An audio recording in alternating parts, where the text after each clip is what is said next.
Happy Valentine's Day, everyone. To all those above me that watch over me, to all of you, my fave parapeeps on this side of the veil, welcome. We are live on the United Public Radio Network, UPRN 107.7 FM New Orleans, and we're being live streamed everywhere podcasts live, so we're not hard to find. This is Father Shawn's Paranormal Ministry. I'm your host, Father Shawn Whittington. I'm an ordained Catholic priest with the United States Old Catholic Church. I'm a fully professed brother with the Old Catholic Benedictines of Immaculate Mary. I'm a team member with Society of St. Benedict and co-founder with my wife of ghostbegone.biz. If there's anything you want to know about my wife and I and our ministry work, go to our website. It's all there. My books. If you purchase a book off the website, I autograph it and it comes enclosed to you in a beautiful house blessing kit, which may come in handy one day. And part of the proceeds of every sale of every copy of my books off of the website goes to support stjude.org and the ASPCA. So those are two very wonderful causes. You can get the books a little less expensive at Amazon, and they also come available in an audio version, which is very, very cool. There's a place on the website where you can make an appointment to speak with me about your spiritual issues. And my online course, Introduction to Spiritual Warfare, is there. If you're interested in that, you can enroll in that right there at the website. And all my students that graduate get a stunning diploma, certificate of completion suited for framing, along with some other very special blessed gifts that you can only get from yours truly. It's a 12-week online college level course, and it's for all you true warriors for Christ out there if you're interested. And that's my story. I'm sticking to it. I would like you all to keep something else in mind. My wife and I, we don't charge for our ministry work, helping people with their paranormal issues. So if you're visiting the website, www.ghost-b-gone.biz, and you see the donate button and you're able to do so, trust me, brothers and sisters, I know times are tough, but if you're able to do so, it'll be appreciated from the bottom of our hearts if you can send us in a small donation. And trust me, we'll put it to good use. We have a great show today. In addition to it being Valentine's, I'm a lucky man. I have my number one Valentine, which is my wife. And then I have my number two Valentine, which is my co-host. And I have my number three and number four Valentines here today, my two very special guests, who I'm going to be bringing out very shortly. But first, let me bring out another really cool reason why my Friday show is so successful. You all know her, you all love her. She's my permanent co-host. She's a good friend. I love her. I respect her. I've known her forever. She is the owner of Stellium Books and my publisher. Please welcome to the show the one and only Annette Munich. Hi, Father Shawn. Hi, everybody. I'm so glad to be here. And happy Valentine's Day to everybody listening. We're so glad that you're tuning in with us. We have just two really fascinating guests today. I've been looking forward to this show, and I think we're going to have a really nice and very interesting time. Absolutely. And don't forget, guys, you know what? I'm going to give 2 boxes away. We did not have a winner last week. Nobody typed in the word incense in the chat room. So I'll give 2 boxes of blessed frankincense incense away this week. If you're interested. You know what? I think before we sign out, we'll mention it again for people that came in late, because I think that's what happened. They cool. Came in after you said it, after the show opener, so we could mention it again. So you look very pretty today. Do you have any plans to be breaking any hearts on St. Valentine's Day today? Like I said, they break their own hearts. Well said. In other words, no. Well said. But it's going to be a nice day. We're going to I lucked out. I actually spaced. It was Valentine's Day, and I caught myself because we had a bad rainstorm. We hadn't had rain here in like over 200 days, so we had a bad rainstorm the other day, Thursday into Friday, and today this morning, and I discovered we had a bad leak in our ceiling in the kitchen. So that was fun, putting taking everything out of there and putting pepper all around and stuff. So I scheduled a guy to come today to look at it, but I realized, oh no, Valentine's Day, and I know Sharon will probably have something planned for us, so I had to cancel that. But I'll try and get the guy back here next week because we've got another storm coming next weekend. So the struggle is real, sister. We've had really bad weather here too. I'm in Oklahoma, just south of Tulsa. It's been kind of a really long, dreadful, colder than normal winter. A lot of years they don't get hardly any snow. We've had 9 inches, then another 3 inches, then snowing again the other day. It's usually a high of 50 in January and 55 by mid-February, and we're just barely struggling to get to or above freezing a lot of days. So it's been kind of rough. Well, are you ready to bring on our very special guest? Very ready. I know that's why everybody already knows who they are. Everybody knows them and loves them, and that's why everybody tuned in, because nobody tunes in for me, and I get it. Yes, they do. That's why I bring guests on. Yes, Um, they the do. other one happens to be the editor-in-chief of Paranormal Underground magazine, super cool lady, and the other one is her paranormal partner in crime, very gifted healer, psychic, and author, and together they co-host Mindful Mystics podcast, which I've already gotten many people reaching out to me this week wanting to make sure we mention that and find out when they're coming back, when people can see them, and where people can see them. But I'm excited, so I'm going to just pop them on here one at a time, and we'll just go for it. Please welcome to the show the fabulous Cheryl Knight and Karen Frazier. What are you guys doing? Hey, we're doing good. So, people just right off the top, people wondering when we're coming back. Like this month, the problem is that we forgot last month. Okay, whose fault was that? Mine, because I had a vacation scheduled late at the very end of the month, and I also was traveling out to the Edgar Cayce Center in Virginia Beach for a Ooh. conference, and so I was busy. And by the time we realized we needed to get the podcast done, that's gone. Well, listen, while we're on that topic, I'll let the two of you pretend for a few minutes that this is a episode of Mindful Mystics podcast. And I would like to know how you two, because you guys are on both different ends of the United States, how you two met. You're both as different as you are alike, and you make a great team. I've been on the show as a guest. I had a wonderful time. Cheryl did a wonderful. In fact, my wife fell so in love with the article that Cheryl did on her and I in her magazine Paranormal Underground that Sharon uses it as her profile pic. Nice. So the cover of that magazine. So talk amongst yourselves on how you two met and what makes you guys such a great team, and then when the show's going to be coming back. Cheryl, are you taking notes so that you make sure that we answer all the questions? How did you know that, Karen? Look, so Cheryl and I have been friends for a long time. And she's actually originally a California girl, and I'm a Washington State girl. I live here in Western Washington.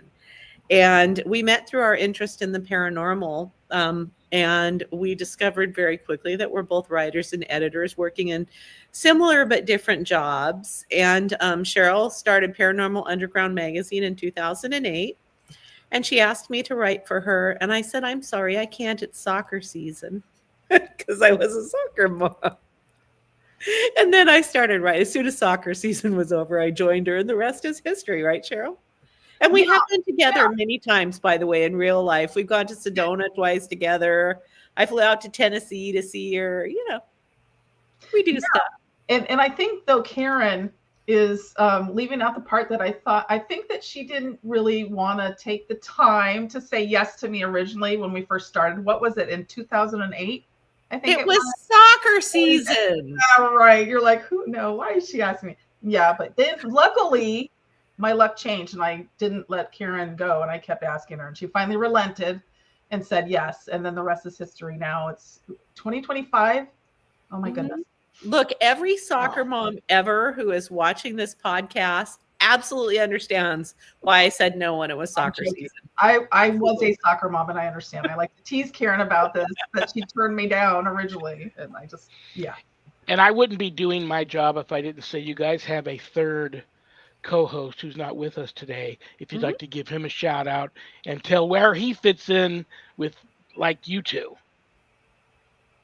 Chucky G. Chucky G is our third co-host, and he does both shows. We do Mindful Mystics and Paranormal Underground Radio, which we just brought back from a long hiatus. And the three of us do the shows together usually. Sometimes somebody's busy and we alternate or something like that.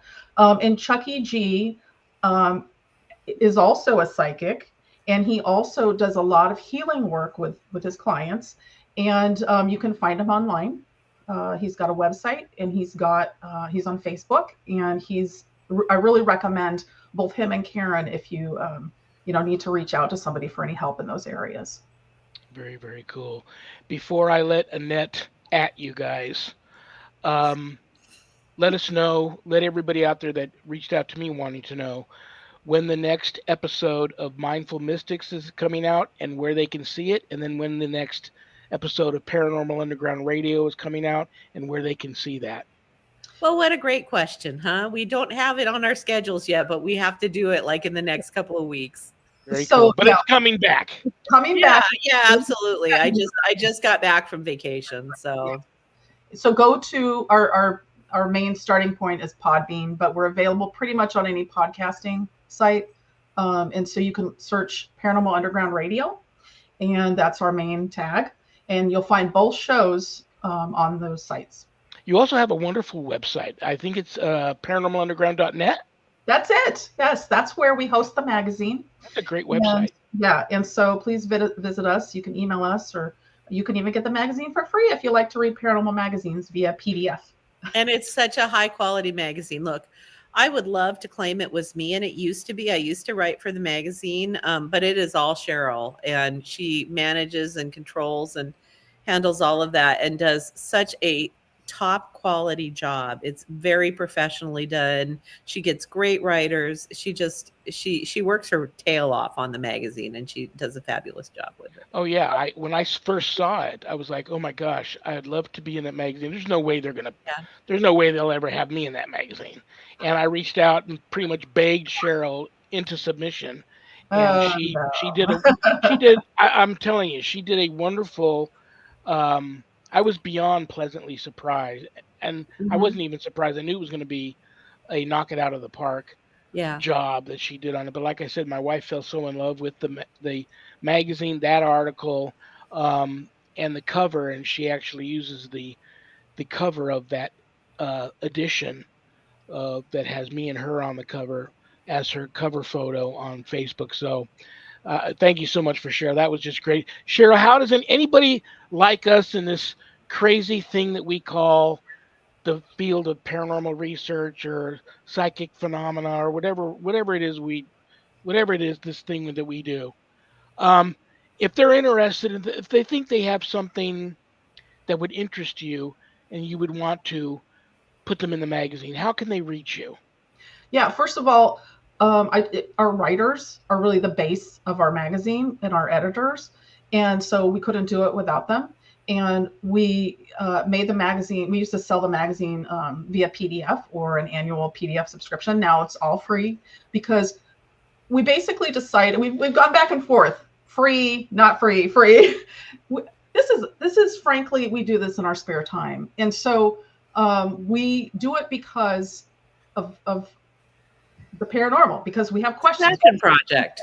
Yeah, and a lot of it is about sharing the information. Okay. And now, 15 years ago, I was embarrassed to say that I did this in my spare time with my family members, let's say, or with my friends. But now I think that even in this, 10, 15 years, the acceptance level of being able to talk about this publicly has grown so much. And now I tell anybody I talk to, that we do paranormal investigation, that we have a magazine, that we have a podcast. And so that was my own hang up, obviously. And it probably shouldn't have been, but I'm very grateful to be able to do this in my spare time. And I want to thank everybody who's involved, but we like to share knowledge. And so if anybody listening, watching wants to email us, they can. paranormalunderground@live.com or editor@paranormalunderground.net. Either one works. And, you know, if you want us to feature you, tell us why. We get a lot of great features. Yeah, be on the podcast. Tell us. We do woo people on Mindful Mystics, and we do paranormal people on Paranormal Underground. So. Yep. So just email us. We love to hear from people. If you want to share a personal experience for the magazine as well, we love that. It's all about an exchange of knowledge. Very cool. Well, before I get to that haunted doll that's behind you, Cheryl, in that room, you could just stick your hand in a bowl of all the topics that I threw in there for today.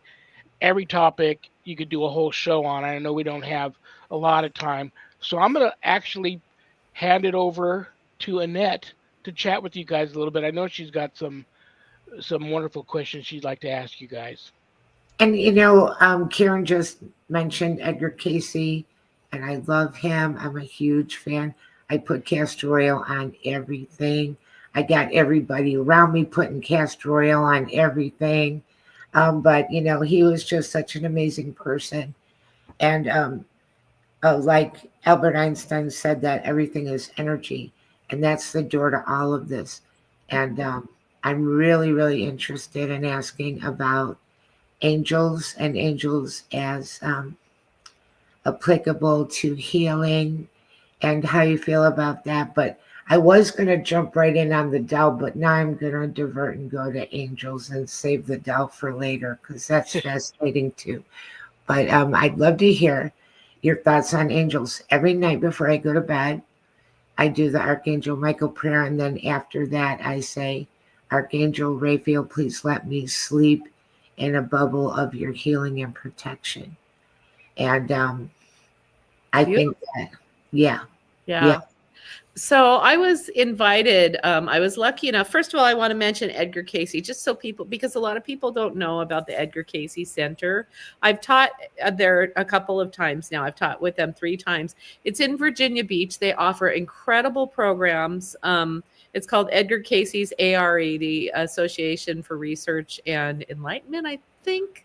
It's ARE. Anyway, if you have the opportunity to go there, please do. They give the best. So I was there last weekend or 2 weeks ago teaching at a energy healing conference.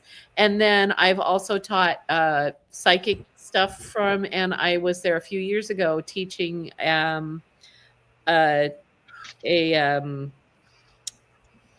I've lost it. It's a kind of psychic vision, remote viewing. There we go. I was teaching a remote viewing class. But anyway, so I just taught this past summer in Rhinebeck, New York at the Omega Center at an angel healing conference. Wow. Yeah. One of my books is about angel numbers. And so I taught about angel numbers. But this whole conference was a really great conference because it's always interesting to hear different people's takes on angels. So I can give you mine.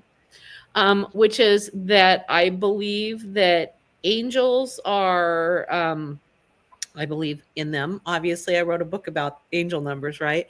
But I also believe that whether it's an angel in a Christian faith or a spirit guide like I believe in them, or even just somebody who's a humanist who believes it's their higher self or something else, I believe that it's all the same energy.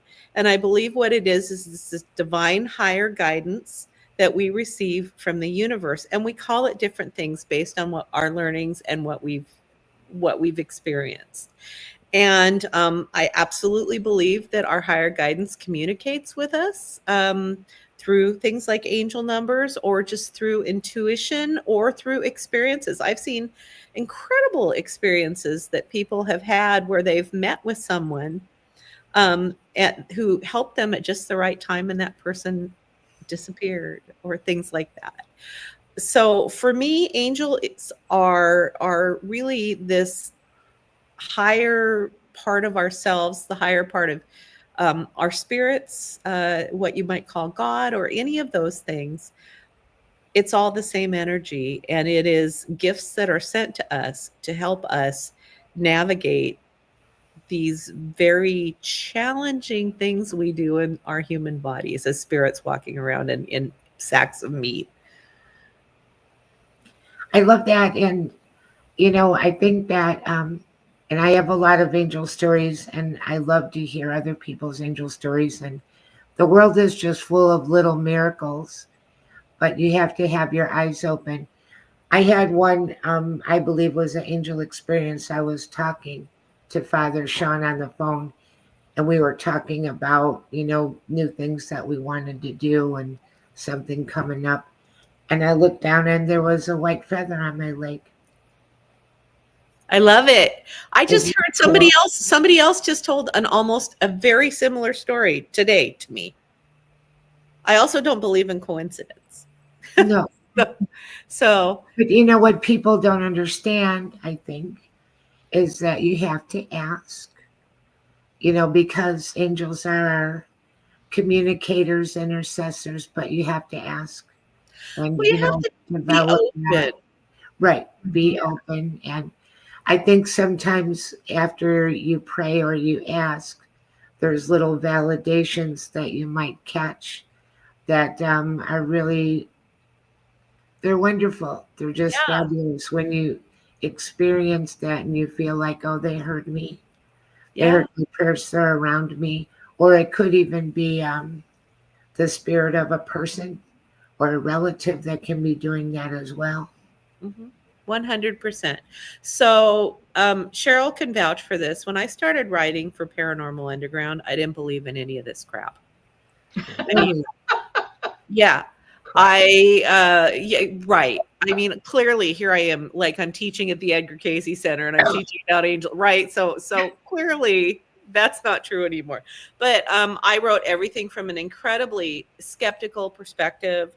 At the time, I was agnostic, at best, possibly atheist, and just very in my brain and very reasoned. And I had a series of experiences. That Cheryl was privy to all of them. I had a series of experiences that led me to understand that I always defined, and I wrote about this over and over for Paranormal Underground and in the blog and everything else. I always defined that faith was the primary struggle of my life. That I struggled with faith and I just couldn't find my way to it, even though I was raised a Christian and in the church. And I had these series of experiences, and some of them were ghost experiences, and some of them were psychic experiences, and some of them were angel and angel number experiences. We don't have time for me to tell you all of the experiences that I had. But what I came to realize is that I had faith all along. I was just looking to believe in the wrong types of things. I thought faith looked different than it does. Yeah, Karen, you come a long way since we met. As have we all, I'm sure. But yeah, Karen's right. It was literal, like you thought of it as crap, kind of, right? Like, Yeah. So you've come a long way. And I like that a lot of the things that you're saying about angels being subtle, maybe sometimes not so subtle, but you have to be open to it. I really believe that you have to. And sometimes it'll happen and you're just not seeing it. You're not open to it. You're not able to see it even when it's right in front of you. So I think coming from a point of being open to experiences and whatever that might be. Personally, I'm not sure if I've had an angel experience, but I've had a couple of encounters that might be. I don't know. I've seen energy orbs hovering over my daughter's crib on multiple occasions. This was, many years ago. Multiple occasions, and it was a protective energy. It wasn't a scary orb. It was like not a little orb you see on TV. It was an orb, a big energy orb of light, pulsating light energy. It felt very protective. Another time, I feel like I've had that little voice say something to me and literally save me, like save me. Like I might have been the next minute not here anymore because let's just put it took the wrong step, right? And so I think that there's a lot of uh, angels, guardians, our higher selves. There's many different things that we're working with here in our human existence. And I think it's just being able to accept it and be open. So that's kind of where my perspective is. And I think that when I debate that, not debate, when I discuss this with my friends or even acquaintances, sometimes I'll get pushback. Well, if there's angels and there's guardian angels, why did this bad thing happen to me? And so then we get into a further discussion of, well, just because they are angels or whatever you want to say, your guardian or whatnot, I don't believe that they're here to make everything 100% okay. Like, we're living our lives, in this existence, and they're not here. They're here to guide and not save us. Yeah, I feel like I was saved, but I had free will. I could have made that step and I chose not to because something nagged at me not to do it right in that moment. And so we have that free will, and bad things happen and it sucks. Yeah. But we can choose our path. And so angels aren't going to just magically cure all of our problems, but they guide. That's one. Yeah. I teach that it's that our experience here is not the things that happen to us, it's how we react and respond and learn and grow and change and reach out to others and all those things from those experiences. So those experiences are probably going to happen to us 9 out of 10 times. They happen. Stuff happens. People die, people get old, people get sick, all of those things. But it's how you live within those experiences and what you do with them that is really what matters. And, we get so caught up in the stories we tell ourselves that we may have an experience that we tell ourselves is a bad thing. Like I was telling myself, for instance, that my lack of faith was a bad thing when really it was just a thing, right? Mm-hmm. And my story was blocking me from hearing the guidance that was telling me, helping me navigate this thing. And so we get so caught up in these stories and things that we react in the ways that we're conditioned to react versus the ways that we could truly react if we step back and let our souls sort of step in and help us. Cheryl and I have a lot in common because my father told, he wasn't baptized till a few years before he passed over. But he was his whole life a God-fearing man, believed in God, Jesus, our Virgin Mother, and all of that. But he told a story. He didn't believe in ghosts, never talked about them, but he believed in angels because he would tell a story about how one saved his life during World War II when the ship he was on was sunk and he went into the water. And then many years later, I've had what I believe is my guardian angel, who appears to me as like a very young Susan Sarandon from like Rocky Horror Picture Show type age. True story. And both times she appeared to me, she saved my life, once from drowning and once from a severe car wreck. So here's another thing I want to throw out there at you guys. Like my father started believing at the very end because he had a guy that he grew up with from they were very young in Oklahoma, grew up, knew each other all their lives. His friend went into the Army, my father went into the Navy. When Pearl Harbor was bombed and overseas it was going nuts and the Japanese were invading everywhere, my dad went to visit my friend at a hospital in the Philippines where he was dying because he had his legs blown off by a grenade accident. So here my father couldn't take his friend with him and everybody was being ordered to leave the island because the Japanese were on the way, and he had to say goodbye to his friend right then. And then on that very ship, he had an assistant that he had known for years. My dad was a chief and a radio man, but he had an assistant. And when the ship was going down, my dad remembered that he had left something of great importance in the radio shack, but he was hurt and couldn't get back up there, and the guy offered to go up there for him. My dad said no, But then my dad said, no, you better go up there and get that. We need to take this with us. Soon as the young man went into the Radio Shack, a kamikaze pilot came through and took out that whole section of the ship and killed that young sailor. So my father was haunted by both those instances his whole life. But he told me at the very end, around the house even, just as months before we had to put him in hospice, his friend would come and visit him, and this young sailor would come and visit him. Now, that might be the spirits of those two individuals, but I also think there's misidentification a lot. And I think sometimes your angels will come to you as things that you will welcome seeing and open up to help you make this transition over. Thoughts? I agree. I think that they come to us in any way that we are willing to receive. A lot of times it's in dreams, right? Because we're asleep and our defenses are down. So I always tell people, pay attention to your dreams. A lot of times it's a person who comes up and starts talking to you, and you have a conversation that means something other than, that means more than just a casual conversation with a stranger. Sometimes it's something that happens. Sometimes it's a visitation. It's all of those things. And so I agree with you. I think that they come to us in the ways that we are open and willing to receive. And because we all have these different beliefs and stories, some of us may not be willing to receive one thing, but we would another. So clearly, obviously, I would receive a cat, as you may have noticed a moment ago. Yeah.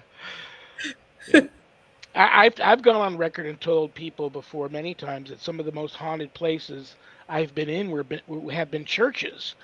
And now you hear a lot of stories. People have say, I saw the ghost of this priest at this church, or the ghost of this nun, or other people that were once there and then gone. I think still misidentification. I think some of these people that are there but then gone in these churches are in fact angels, I believe. I think they're everywhere. And that's right. You've got to ask for their assistance when you need it. Yeah. You know, And then be open. For some people, nothing's a miracle. And for other people like me, everything's a miracle. Yeah, And I'm if at the I everything see- camp. Yeah. If I see roses blooming in the snow, that's good enough for me. It's like, wow, that's so beautiful. I feel like there's little pieces of grace and wonder everywhere. And I don't care who thinks I'm a weirdo. I'm way past that. And like, just crazy little things that happen all the time. I remember sweeping and mopping the floor and coming back in the room. I'm the only one home, and there's one penny right there in the middle of the floor, and absolutely no explanation. And, people that have paranormal experiences, and I have a practically lifelong friend who she has also had encounters and experiences her whole life. So we feel like it's destiny that we met in 7th grade, because who would we have told all this stuff to? But I ask people, how did you feel when that happened? If somebody told their stories, what you might think sounds really scary might not have been that scary to that person. And what you think doesn't sound that bad might have been the energy around it. Determines, do you feel threatened? Do you feel like this is good? Is this, just a little recognition of your prayer, or that somebody sees you and hears you and is helping you and grace around you? Or do you feel like this is some kind of maybe malevolent thing? Because I think it's the feeling that determines a lot of what it is. This question is for all three of you. What do you guys think when someone would say to you, and this has been told to me before, well, you imagined that because you've conjured it from your own severe, deep-seated sorrow and guilt over this particular incident that happened with you and this person. In my father's incident with his saying goodbye to his friend that he knew all his life, not being able to save him and take him aboard ship, and then this other young man who he loved but was responsible for sending him to a place where he died. Do you think some of that happens more than we know, that maybe our own mind sometimes creates these things out of severe, deep-seated guilt and sorrow that we've felt and experienced with those people? Well, without being a psychologist or psychiatrist, it's hard to say. But I think you can go inside yourself and you can pray and you can ask and you can wait and see how you feel. And, look for a validation that way through your own heart space and your intuition. But other than that, it's not provable one way or the other. It's so theoretical. So if that seems right, then maybe it is. Then ask for healing of your inner child and healing of, your trauma wounds and everything like that. But theoretical. There was a famous experiment called the Philip experiment, which I'm sure you've heard of. Yes? No. I have not. Okay. So the Philip experiment is basically an experiment in something called tulpas, which is creating your own entity. And a group of researchers, I can't remember when it was, but it's been a while and nobody has repeated it. I would love to repeat it, by the way. They got together every, at a regular time, the same people, and they decided that they were going to create an entity. And they named him Philip and they gave him a backstory, and they had this seance kind of thing every time, basically making Philip up. And eventually Philip started appearing with this backstory and all of this stuff. So they had basically created this thought form by their intense concentration over weeks, months, however long it was, to create this this thought form, which is what tulpas are, right? They're thought forms that you put out into the universe.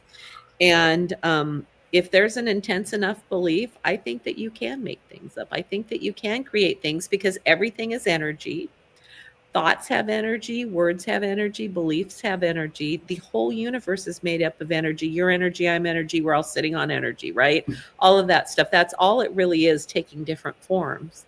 And so if things like affirmation and prayer can create manifestations of things, so can constantly thinking negative things or trying to create an entity.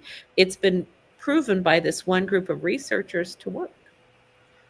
I wouldn't think that that's not true, but I would also think that it's possible that there are spirits that would take advantage of that and then come in and then be, using that as a doorway in, and they're just Could be shape shifting or whatever to be whatever you would accept.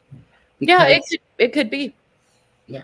Yeah, and a counterpoint to Karen's point, and I do believe that it is possible. Karen said I agree that it could be possible, that you're creating that. But I also counterpoint, because you're so connected to this feeling, it actually is opening you up to the connection, to possible connection to that spirit.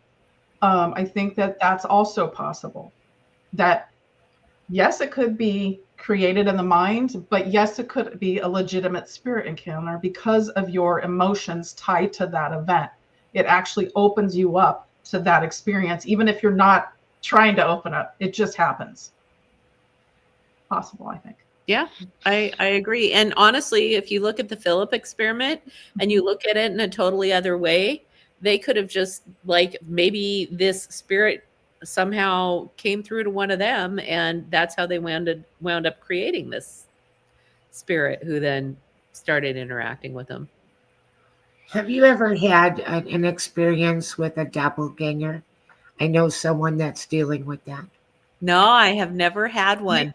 It would be weird. I think that, so not much freaks me out. I think that would. Right. Yeah. It's funny Very that you freaking. asked, Annette, because we just did a story in the magazine last month about one of the investigators who writes for the magazine had a doppelganger follow him home from an investigation, and they got a photo of it.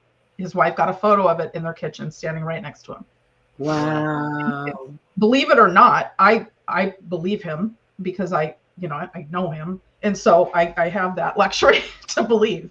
But I do think that it happens now. The intent is, in question. Okay, Right. what is it? Is it I bad mean, like many people think, or is it something completely different? I tend to think it's malevolent because it's messing with you. It is messing with you. Mm-hmm. So, you can't say, oh, this is something benevolent or angelic or, higher order. This is something that's messing with you. I Well, lean towards that too, Annette, because okay. it's also that's one of the favorite things is deception by the demonic. And Mhm. like they'll call, Sharon's voice will call me from one end of the house, and I know when I go there, she's not there. She's in another end of the house, and it'll happen to her too. And they imitate, they mimic and imitate. So that's a red flag.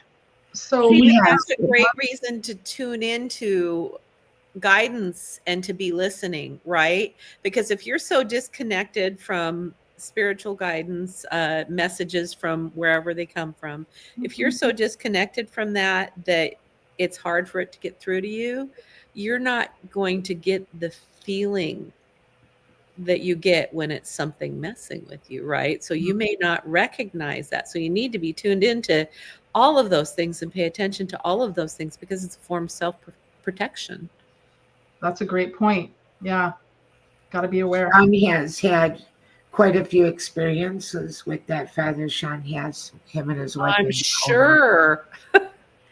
I have not, but my friend has. She's seen family members in her house when they're not there, walking by solid, or see her husband in the hallway, but he's not in the hallway. He's asleep in bed. And the only thing that I ever had, which I really didn't like the feel of it, and I think I was working on your book, Father Shawn, and I coughed, and I was alone in the house, and I heard myself cough behind me. It sounded exactly like me.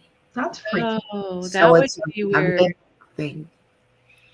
Yeah, I've heard voices imitate my husband. Well, just once. Yeah, not here in this house, but in That was in Fullerton, right? in Fullerton, the Mhm. haunted apartment we lived in, super haunted. Mhm. Imitated his voice. It was not good, and other things happened there. But we were in the basement investigating Bobby Mackey's Music World when it still resided in Wilder, Kentucky, I believe it was. I think it's moved now, but I think they tore it down, the Tore it original down. one recently. yeah. Yeah. Either they rebuilt somewhere. Yeah, I think they rebuilt somewhere else. But we were in that basement. You see it on all the shows. You got the well and you got the basement area, and we're doing EVPs. And upon, nothing really happened in the moment, but when listening back, our friend who was there with us captured the most frightening EVP. It was like my husband said something, and then it directly mimicked him, but in a super scary, evil voice. Like it was the weird. So it wasn't.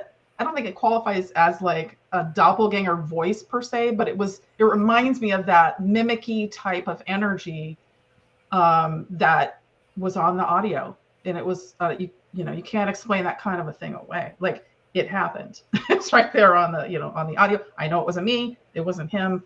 And so I think things like that happen, and it does seem a bit malicious. At least that's the appearance to me that it is a malicious type of situation. I mean, maybe I'm naive, but I've only had probably 2 or 3 experiences in all the years I've been doing this stuff where I felt unsafe. And I immediately removed myself from the situation and protected myself and all of those things. And so I don't know, because I know when you were on our show, Father Shawn, you said no, like it's really happening right now, right? Like and so I don't know if I'm naive, if I'm lucky or what, but I've only had a couple times where I've thought, oh, this isn't safe. I need to. And one of them was I was talking to Cheryl, or I texted Cheryl. We were driving through Montana. Well, so first we went to Deer Park, Montana, which is the old Montana State Prison, and we were just there. My husband and I were just there touring it. We wanted to see it, and we were on a road trip. And so we were walking through the prison, And I walked into this building. I took one step in the building and went, nope, and left. And felt like, I mean, the only way to put it is oppressed for hours for the rest of the day. And I was snippy, and I'm never snippy. I was on vacation. I'm not snippy on vacation. I mean, and so I realized something was with me.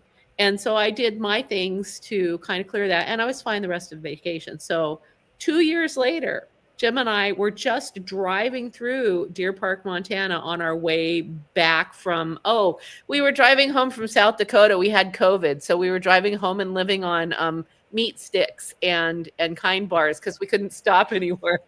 From Seattle to Seattle from South Dakota. It's a long drive, long haul. And as we were driving through Deer Park, just because this was our fastest way home along I-90, as we approached Deer Park, we were listening to my iPhone, which was playing music. And it started, as we approached Deer Park, it started getting glitchier and glitchier and doing stuff that my iPhone has never done. It would skip songs. It would go through like 2 words of a song and go to 2 words of a song and go to 2 words of a song. And Jim said, do you think this is related to the last time we were here? And I thought, oh, crap. And so I did my protective things and we were fine, which is good because I was sick. So it could have not gone as well for me. But I texted Cheryl and I said, this is happening. What do you think? And she was like, oh, that's something happened. Yeah. So I don't know, like, do they know me now or something? What is that? I think so. You asked, do they know me now? And I think that would fall under the category of attachment. And under the category of attachment, I feel obligated only because she's been staring at me on camera here for the whole show, is the young lady sitting behind Cheryl. Yeah. And I think we should talk about her before Cheryl gets a really hard time after the show. She's Cheryl's doppelganger doll. I sent her to Cheryl because she looks like Cheryl. So they tease me because they think that Bettina looks like me or I look like Bettina. Mother and daughter, mother and ghost doll daughter. Yes. Bettina is here in back of me for the show, but she lives in our guest room, which is empty, 90% of the year. Unless I'm visiting.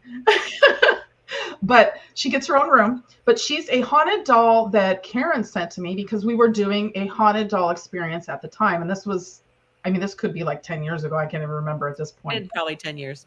So Karen had acquired numerous haunted dolls, and you had a lovely collection at your house. And we wanted to do an experiment where she would send us each of us in this experiment a haunted doll, and we would see what would happen and write about it and do a show about it, put it in the magazine and all this stuff. And so I got lucky and got Bettina. She's a sweet little doll.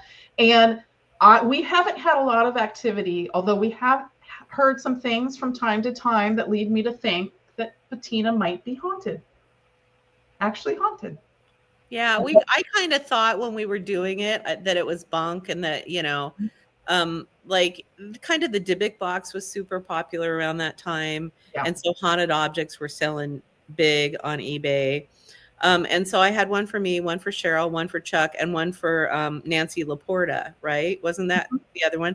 And so all 4 of us had one. And Nancy is a psychic who lives in Virginia Beach, actually. She may not anymore, but that's where she lived at the time.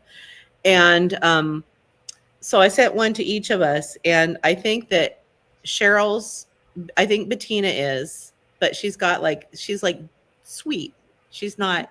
And then the one that I had, which I have since passed on to somebody who wanted it, is she, like my husband works at night and my son was in college. So I'm sometimes home alone at night and the doors would slam in the house. And so I actually think that maybe some people are actually genuinely selling haunted things on Facebook. Buyer beware, or on eBay. So buyer beware. Some of them might actually not be bunk. Oh, so it was listed as haunted dolls? Yeah. And you bought it? Yeah. Wow. Yeah. Brave person. I would not buy a haunted doll. I thought it was BS. I thought they were lying to make money. That's what they say about FAFO, Karen. Yeah, right. Well, I mean, but so the one that's with a friend of mine now, the one that I sent to a friend of mine, he has her enclosed in a case and has protective stuff around her, and it's fine. So, yeah. Well, she looks. What am I going to say Uh-oh. here? Wait. Uh, Should I be scared actually? you see, let me look at my camera. How's my dream catcher? Would you like her to come closer? Well, when we started talking about her, I got really cold, and then I Uh-oh. like to look at my camera to see if the dream catcher that's hanging above my head in my room is swaying or swirling, Okay. and I can't really tell. See, does she not look like Cheryl Jr.? She does. I think She she's does. sweet. I don't get any negative vibes off No, her. she's very She's sweet. very sweet. Yeah. I shared a room with her for a week. It was great.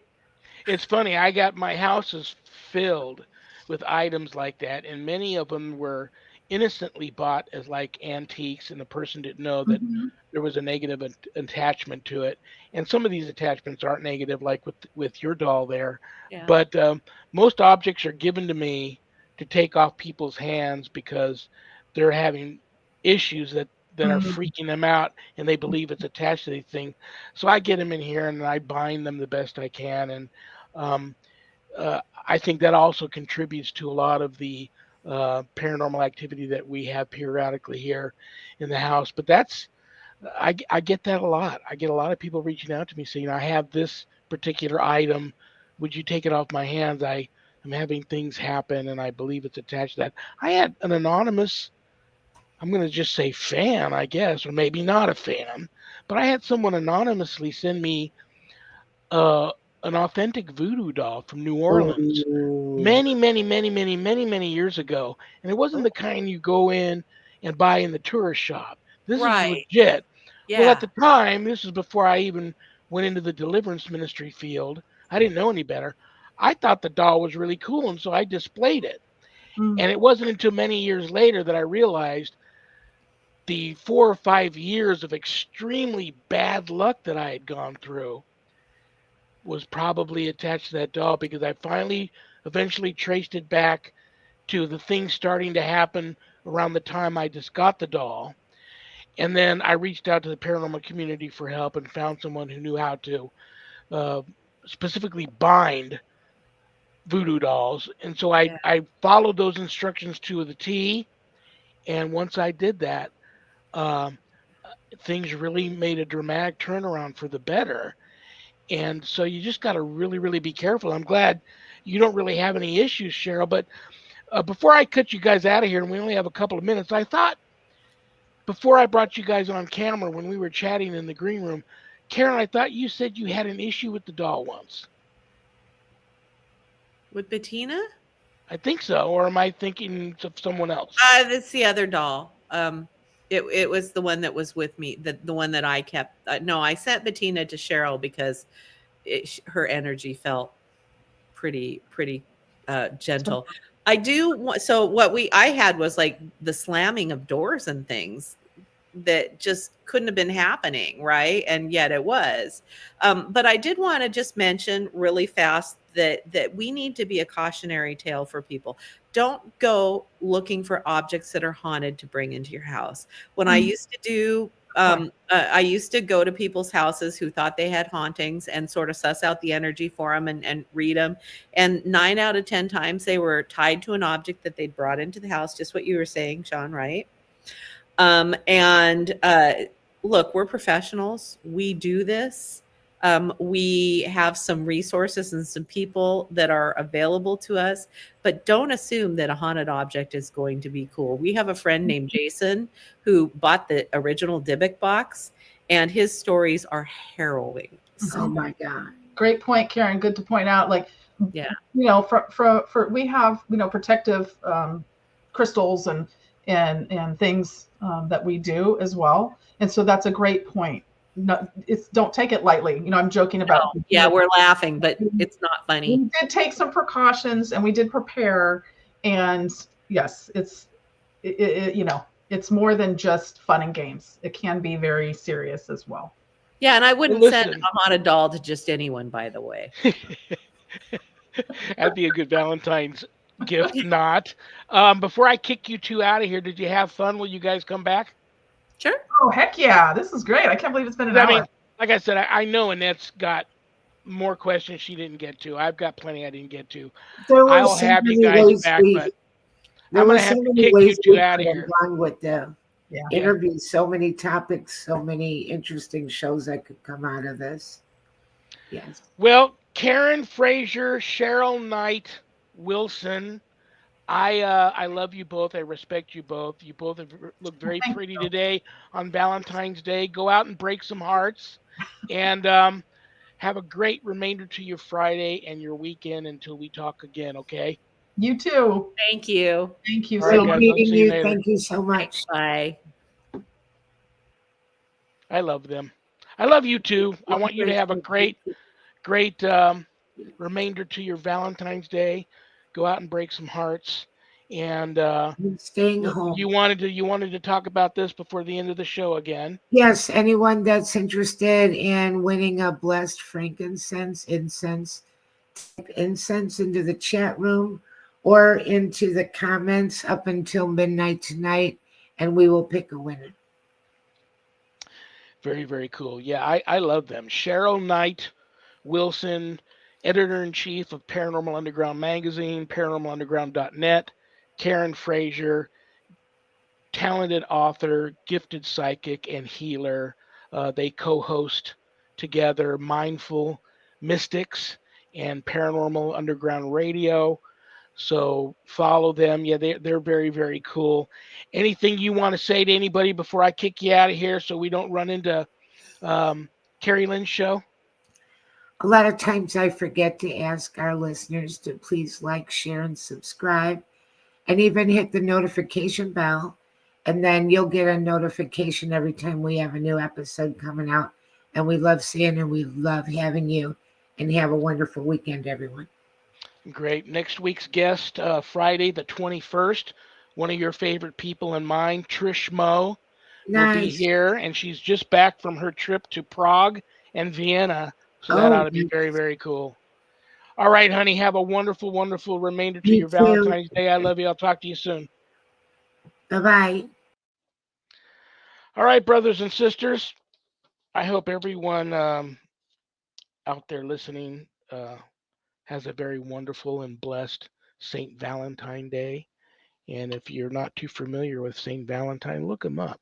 He was a wonderful, wonderful saint, patron saint of courtly love, epilepsy, beekeepers. I love honey. Just a very interesting story about him. He was either a priest or a bishop. They're not 100% sure, but he's got a great story. Thank you all for tuning in. Thank you, UPRN, United Public Radio Network, who are carrying my show. God bless Michelle DeRoche and Joe Montaldo. God bless each and every one of you for tuning in because I don't have a show without you guys. So on that note, remember, brothers and sisters, we may have done what the devil said we did, but we are not who the devil says we are.